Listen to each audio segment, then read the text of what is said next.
Hey guys, I'm down here on the Congaree River in South Carolina today. Um, Doing a little trekking practice, moving through this brush, relearning a lot of the skills from living back east and in a vegetated environment that I didn't necessarily lose, but I did not use for years living in the Southwest. So relearning that, and that's what today's video is over. Just a quick couple points, thoughts that I've had about the things that are necessary for, living in the back east, especially in the southeast. I know the guys who live here probably a lot of this is you know, second nature and whatnot. But for people who may be back west, or coming from where I came from, West Texas, New Mexico, Colorado, that area, just kind of giving them things to think about, especially if you're meeting up with other people, potentially moving to a new region, etc. So that's what today's video is over. But before we get into that, sponsors of today's video are Brownells, Nautilus Ammunitions, Good Camo, Rucksock, and more. All the links and discount codes for those affiliates and sponsors are in the link tree in my bio on my Instagram, bush_plaid. Thank you to all those companies for helping support, send me gear, be able to keep so I can keep coming out doing all this, making my videos for you guys. So thank you to them. So, not really going over any gear or anything, just kind of going over some points that I've noticed over the last few weeks of being down here in the South.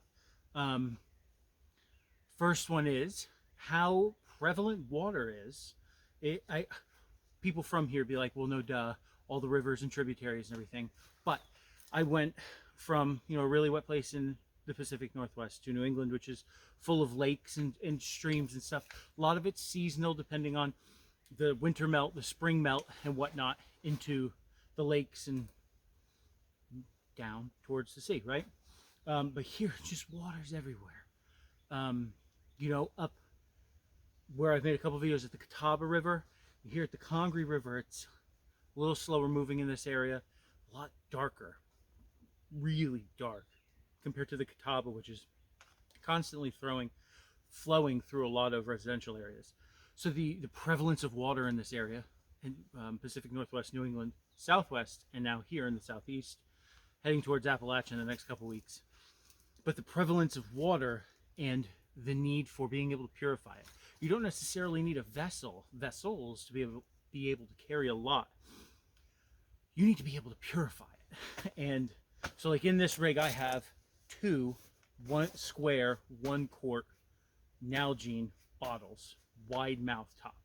So in this pouch, I have the 2 Nalgene bottles and some MRE First Strike bars, peanut butter packets, right there, right accessible right here. Then on this side, I have right in the front, in this big part, I have a life straw. So and this has always been my SOP, but what my SOP is going to be more here in the South is I have clean water in all my vessels, everything, the containers I'm using to carry the water. And then once I'm completely empty, then it is drinking from those vessels, those containers, with a life straw only. If I'm not bringing my hand pump water filter, which I would use to refill all the containers, right? And not contaminate them. So my SOP is to drink the clean water out of my bottles, and then when I'm done, if I don't have the hand pump, which I just have because I'm not carrying a pack, I'm just carrying a belt kit, I just have my life straw. So I'm just going to be drinking from the containers, which will then be contaminated, which, unless you used iodine drops or tablets, wouldn't be really smart to try and purify water in and drink out of after they're contaminated. The second bit is gonna have to go back to my wet and dry kit setup that I've thought about, or not thought about, that has been my thought process up until moving to the Southwest, carrying that extra clothing and stuff, when in reality you'll get soaking wet during the day, and then when you're done with your movement, you'll just dry out because of how dry it is, how hot and how sunny it is, depending on the time of day, etc.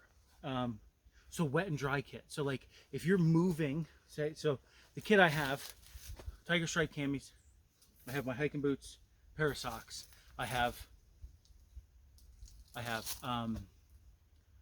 poncho, mosquito net, and mosquito net, and that's it for being able to make some type of bivouac or basha, right? Make a quick tarp shelter with my paracord or my poncho, and then maybe make a bed of boughs or just some leaves. Obviously, you want to make sure here in the south, chiggers and ticks, you want to shake it, clean them out, and then I can lay some leaves down, something flat down, right? Not just this mud and dry leaves, and I can wrap myself up in a mosquito net so that I don't get eaten alive at night. I don't mind being a little chilly if the temperature drops, as opposed to potentially getting eaten alive. So that's why I brought the mosquito net instead of that sole emergency green on the outside, reflective on the inside emergency bivy. So this kit is set up for about 48 hours with the MRE type food I have, the 2 water bottles, water purification, being in a water enriched environment. So I can't really necessarily differentiate between wet and dry kit. You know, I could, if I really wanted to, instead of carrying, I don't even know where I could put an extra pair of socks. I mean, you put a pair of socks in a Ziploc bag in a cargo pocket, and then you at least have a dry pair of socks to change into in the evening at night when you're done with your movement, right? So your feet are dry. But without a pack and a dry bag, it's really hard to do wet and dry kit. So that all being said, this is wet all the time kit, right? Gonna get sweaty, gonna stay wet. I'm gonna take my blouse off, maybe dry my skin out in the sun, maybe in some smoke next to a fire, depending on what your SOP is, etc. We got to reinstitute the wet and dry kit. Your wet kit is what you wear all the time. You move in, you do patrol-based things in, and then your dry kit is you take it out of the bag. Basically, you strip, put your wet kit on the ground, take your dry kit out, put the wet kit on a fucking branch, broken branch, hang it up next to wherever you're gonna sleep. You go to sleep in the dry kit, and then when you get up, when you stand to, you take the dry kit off, put that nasty wet kit back on, and you're good to go. And you put the dry kit back in the dry bag. Wet kit, dry kit, very simple. Once your dry kit gets wet, you just got 2 wet kits, and then you'll be miserable most of the time, as opposed to some of the time, because you can be dry and somewhat comfortable, right?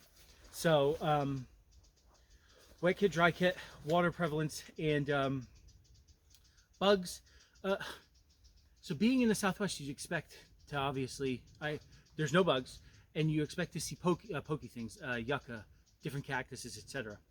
I forgot in the Eastern United States, Maine not so much, but I lived in New Jersey, and like I said, I've been all over the Eastern United States. I forgot how many thorn bushes and thorny vines and thorn-filled things there are here in the southeastern part of the country, southern part of the country. They're everywhere, and they make things that are dense twice as hard to get through because you're always getting caught on it. It could be 9 feet long. So that's another thing I'm having to relearn is movement through the brush. Because when you're in the Southwest and you're walking through the brush, you can just avoid the cactus, this, and this. Here, it's so dense that you'll get caught up. You'll get caught up in something, and it might be a 9 foot long thorny vine.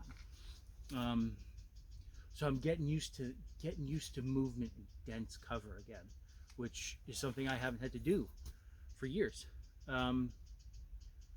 That and slash bugs. In the Southwest, you don't really worry about bugs that much. Spiders, and flies are attracted to your sweat, so your face, your ears, back of your neck, your chest. Like flies in the desert will to any moisture around them, including you sweating. But you really don't have any bite bugs. There's some mosquitoes out. There's gnats. I haven't dealt with gnats right here in my face. It's nice to have glasses now. Didn't really wear glasses a lot when we were in New England before we went to the Southwest. But I hate the bug getting between the glasses in my eye. And the beard and the mustache really do help. I have hairy arms, I have hairy legs. I generally don't get bit by mosquitoes. I'm one of those. On my 23andMe it says you're less likely to be bitten by mosquitoes. So when I do put on bug stuff, I use the DEET, the 100%, and I just kind of do a ring around my sleeves, do the back, not my neck, but the back of my neck, like where my collar is, and then like the top of my hat, around the rim of my hat. And generally that especially if I'm wearing full camis, I don't I think I did get bit. Nope. Whatever. But I generally don't get harassed by bugs. Ticks are something I have to learn, not relearn. I never had ticks crawling on me in New England, surprisingly. Never had to really deal with ticks or tick bites. So that's all new that I'm gonna have to relearn. So yeah, so that's just my sparks notes on what I've had to learn and what I'm relearning since we've been here. And then going to Appalachia is going to be a completely different barrel of monkeys. Barrel of monkeys? Whatever.